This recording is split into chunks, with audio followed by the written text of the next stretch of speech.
Hey, this is Rumblequake. I'm a little under the weather today, but I got some just some people reached out in game and said they were really happy with the builds, and I appreciate that. I wanted to thank everybody for that, but also I wanted to let you guys know kind of how the builds are changing over time, so that the original Rumblequake build was a 12 Warlock, 5 Wizard, 3 Paladin. Lots of saves, but it was feat starved a little bit. It was missing some diversity.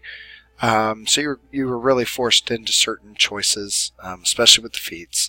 So I kind of reworked it a little bit and rebuilt my second Warlock, Inkenseveh. He runs on Kyber, and he's a little different.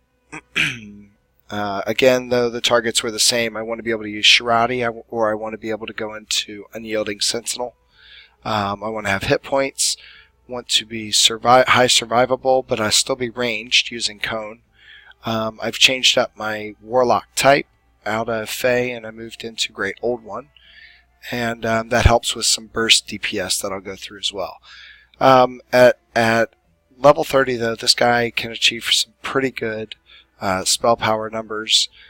Just standing right now, he's sitting close to 800s, and once he's fully charged up, everything's really going off. He's just over 900 spell power. He'll have huge critical numbers, upwards of 95 to 100. Spell critical ranges will be all over, I believe, 60% except for light, which will be about 45, 43, something like that. Good saves. Still good attributes and whatnot, and a decent armor class, but this is also in Unyielding Sentinel, so take it with a grain of salt. Change it over to Shirati, numbers are going to drop defensively.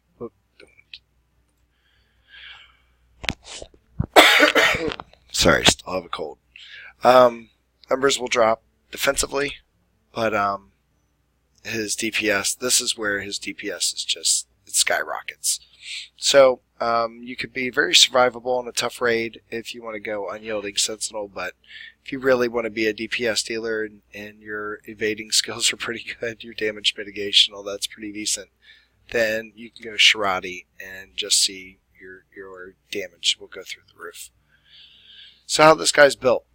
The big change is Fighter 3 instead of Paladin, and we went true neutral this particular build, so I can go in and out of the different Warlock types if I want to on different lives. But the basic build is the same other than the Fighter. This lets me do a couple different extra things as we're taking on feats. So I'll have no insightful reflexes. Oh, I'm sorry, no, there it is. So I have insightful reflexes, force personality. We'll also do spell focus evocation and greater spell focus evocation. There's extend. I took some heavy armor training. You also see this is adamantium body. And the reason I'm doing this is instead of using a shield, my stalwart defense will also work with heavy armor.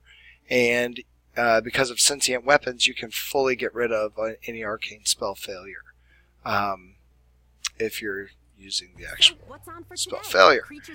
Here is, you can see it right there, it's the minus 10%, it's the second filigree that I have attached. So that rounds it out, so I don't have to worry about spell failure. Otherwise, you got to deal with about 4% for most of your epic run. Let's see here. So we got Shield Mastery and Improved Shield Mastery. This will take them with the Fighter bonus feats. Maximize Quicken. No Intensify, no Empower. Nothing like that, because we're not going to be using blasts and whatnot. We're going to really be focusing on, maybe there could be an argument for Intensify, but we're mostly focusing on the damage we're going to do through Cone. Got Quick Draw in here. That's actually going to be swapped out for something else because I was able to get it through equipment instead. And this is if I want to go into blasting mode to build up my charges, which I'll talk about in a little bit. And there was spell focus evocation again. So he's you don't want to be having resistance against your blasts. So I'm doing a lot to pump up my DCs because I'm only 12 Warlock. That's something else that's important to this build. So the standard Arcane Pulse, Eldritch Blast, Scion of the Fire, Plane of Fire because of the extra critical damage. Again, Eldritch Blast, Master of Knowledge, and Wellspring. I also did Master of Earth, which may get changed out because of the Scorching Ray. I was thinking about using like acid spray and whatnot, but that's not really panning out. So that's a free feat too that I'll be changing up. Let's see here. Yeah, so Master of Earth and Quick Draw will both be swapped out. And then I only have one past life in Divine, and then +6 tombs, I think. 5, +5s. So, pretty basic build here. And I'll go ahead and do a quick rundown here. The statistics aren't optimal yet because I don't like his full-on gear layout.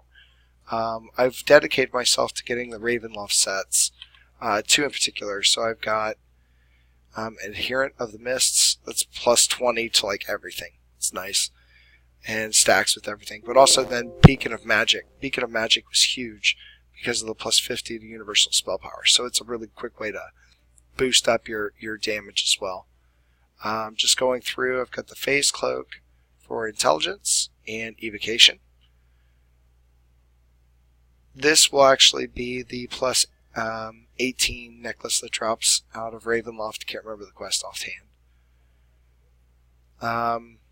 You could also swap this one out with the headpiece that drops out of Amrath. The one that has healer effects and whatnot, but it also has quality potency that actually might get you a little bit higher. The Symphonic Lenses. This is the first part of the Beacon of Magic set. There's Insightful Constitution. The Lantern Ring, standard, gotta have it. And then these can be swapped. I use this just because of the Insightful Charisma, really, but I could also use these for freedom of movement, speed, the reflex save. It's a nice set of boots, especially for the Strahd raid if you don't have somebody to cast freedom of movement on you. And then, of course, the Butterfingered gloves, Butterfingered, and the Ring of Nightfall. And this is another one, Burnscar Sash, just to take advantage of the huge power numbers and acid lore. So I like I said, great old one. So we're acid based. We got some interesting spells that come along with it, but mostly we're just going to be dealing acid damage.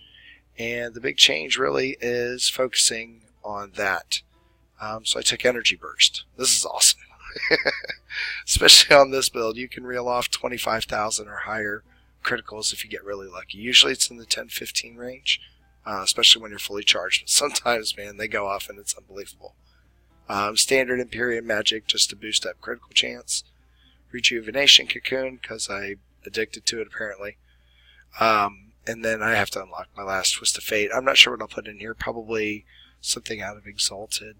I'm a big one for Endless Faith, just because I always need spell points. So that is the basic build. We have Shirati as the DPS and go unyielding if you're going to go for something more defensive or survivable. You get the extra heal, lots of extra PRR, hit points, all the good stuff. So I find that I run pretty decent in here, but if I just want to mow things down in a quest that's not too difficult, then I'll probably go Shirati instead. And that's the build. If you guys got any questions, just go ahead and post them in comments, and I'll try and get through each one as I see it. Thanks, and I'll see you in game.